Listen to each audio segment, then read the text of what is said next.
Mon tour, au nom du groupe des élus écologistes, un propos sur ce vote du budget qui est trop souvent vécu comme un moment routinier et technique, alors même qu'il est essentiel puisqu'il est l'expression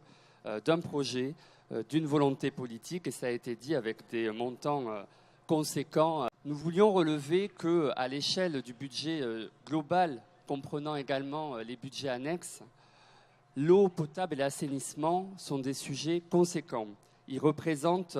plus de la moitié des budgets annexes, 162 millions d'euros. C'est la fameuse question secondaire de Monsieur le Président. Une question secondaire à 162 millions d'euros, je crois qu'elle est au contraire à fort enjeu financier, donc politique pour sa bonne gestion. Et c'est bien tout l'enjeu du débat que nous avons sur le devenir de la gestion de l'eau potable et de l'assainissement. Concernant ce budget primitif principal et quelques focus que nous souhaitions faire, d'abord par rapport aux dépenses de fonctionnement, Claude Raynal l'a relevé, l'apparition de ce fameux budget alloué, qui est peut-être le budget Alouette, pour faire passer des idées qui ne sont pas la réalité, à savoir que, comme il l'a exprimé, donc je n'y reviendrai pas, les dépenses de fonctionnement ne baissent pas mais augmentent bien. Ces dépenses de fonctionnement qui sont importantes puisqu'elles comprennent des budgets conséquents, ça a été dit, les reversements aux communes à 234 millions d'euros, la question du personnel avec 222 millions d'euros, pour lequel d'ailleurs vous expliquez, après remboursement entre guillemets de Toulouse et des budgets annexes, qu'il tomberait à 167 millions d'euros. Il nous paraît difficile d'analyser ces chiffres et nous sommes preneurs de vos éclaircissements sur ce que vous avez voulu exprimer. Nous relevons surtout dans les dépenses de fonctionnement un budget essentiel, notre contribution au SMTC-TICO pour le développement de la politique des transports, qui est une des politiques majeures et essentielles pour notre territoire. Nous relevons d'abord que cette contribution se maintient une fois de plus cette année et nous déplorons le fait que vous ne soyez pas déjà dans une montée en puissance de la contribution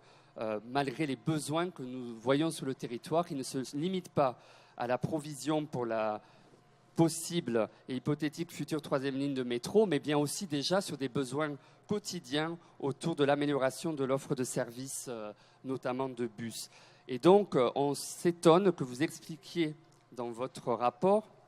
que la montée en puissance se ferait de manière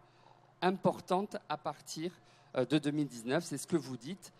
La question qu'on peut se poser, c'est comment vous allez faire pour augmenter de manière importante qu'à partir de l'avenir, alors même que vous expliquez, et vous l'approuvez, que le pacte de l'État nous demande de limiter l'augmentation des dépenses de fonctionnement à 1,2%. On voit déjà qu'on n'y est pas aujourd'hui, et nous savons, parce que c'est compliqué de tenir ces engagements. Alors comment vous allez faire demain pour à la fois augmenter significativement cette contribution de 100 millions à près de 200 millions d'euros par an, avec quels arbitrages? Ce serait important que vous éclairiez l'Assemblée sur vos intentions là-dessus, parce que nous nous inquiétons justement de cette fuite en avant, de reporter à demain cette montée en puissance de la contribution pour les transports. Un autre élément important pour nous dans les dépenses de fonctionnement, les déchets. Nous relevons que dans les recettes fiscales de la taxe d'enlèvement des ordures ménagères, on a un produit de 102,17 millions d'euros, mais derrière, dans les dépenses allouées aux déchets, on n'a plus que 81,88 millions d'euros. Ça veut dire que l'ensemble du produit fiscal pourtant dédié à la politique déchets ne va pas complètement au développement de la politique déchets et on a un écart de près de 20 millions d'euros que nous souhaiterions pourtant pouvoir être attribués à cette politique qui mérite d'être accrue en matière notamment de réduction des déchets à la source où il y a encore tant à faire. En matière de culture, nous voulons pointer, pour quand même en avoir conscience, qu'aujourd'hui, sur un budget global de 79 millions d'euros, on a 26,4 millions d'euros pour l'orchestre et le théâtre du Capitole, et qui représente donc un tiers de notre budget. Et nous voulons rappeler l'importance de maintenir l'effort sur la diversité culturelle dans l'ensemble de notre budget et de ne pas, à l'avenir, diminuer ces montants. Un élément encore sur les dépenses de fonctionnement, les frais financiers qui sont à 17,7 millions d'euros dans un contexte que vous dites être de taux bas. On peut donc s'interroger quand même sur l'augmentation dans les années à venir que nous pourrions avoir de ces frais financiers déjà importants qui pourraient effectivement impacter aussi sensiblement nos dépenses de fonctionnement. Un questionnement du coup sur la question de l'épargne, parce qu'avec votre budget alloué, ce que nous pointons quand même, c'est que le budget alloué 2017 concernant l'épargne fait tomber l'épargne à 24,48 millions au lieu des 58 millions du budget primitif. Il me semble donc important que vous puissiez nous éclairer sur ce chiffre, parce que si l'épargne nette tombe à 24 millions d'euros en réalité en 2017, et nous le verrons au moment du compte administratif, un questionnement quand même sur le niveau d'épargne que vous projetez pour 2018, qui remonterait à 49 millions d'euros. Donc j'aimerais que vous nous éclairiez aussi sur ces montants qui peuvent nous inquiéter sur le niveau de notre épargne nette réelle en 2017. Concernant enfin le volet investissement du budget, c'est quand même extrêmement important. On a une montée en puissance de ce volet de 421 millions d'euros en 2017. Nous passons à 488 millions d'euros. Nous le suivrons dans les comptes administratifs parce qu'effectivement, vous l'avez fait encore aujourd'hui. Vous mettez en avant que tous les efforts demandés à l'ensemble de nos habitants seraient au service d'un programme d'investissement ambitieux. Donc le suivi de la réalisation, d'ailleurs,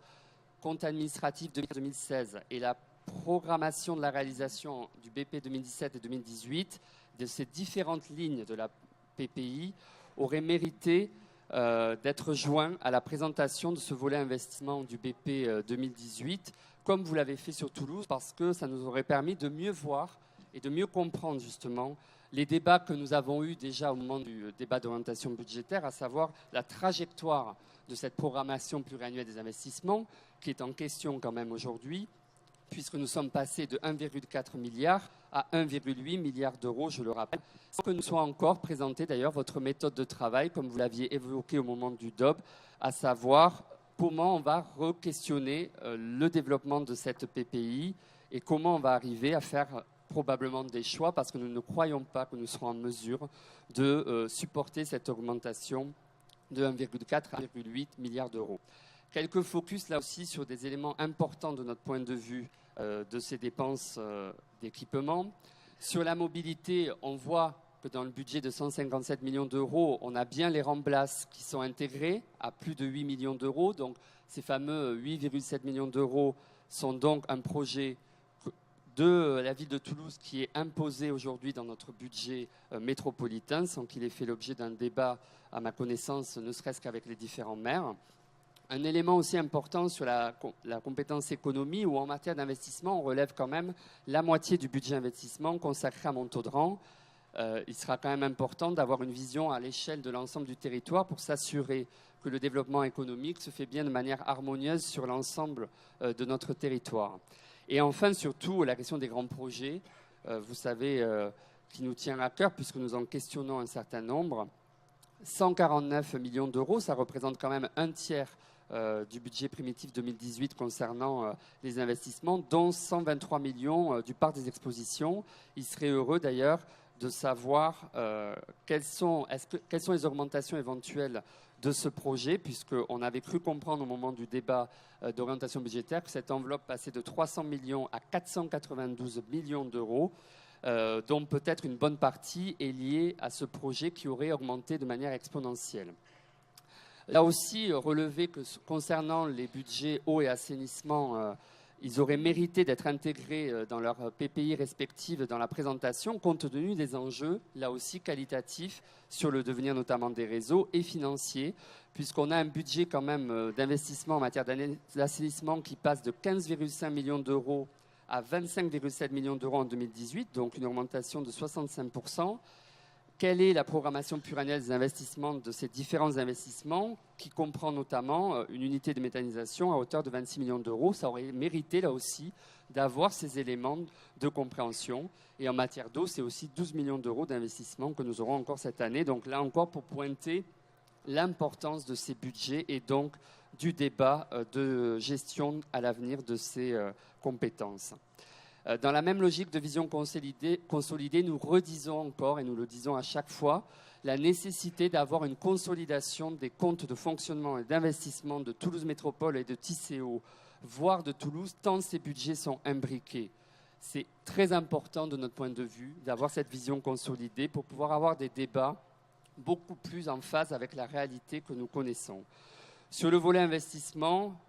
nous redisons que nous ne partageons pas vos priorités, vos arbitrages, et notamment, effectivement, le parc des expositions et le provisionnement pour une ligne à grande vitesse illusoire qui retarde un peu plus chaque jour l'arrivée d'un train à grande vitesse à Toulouse.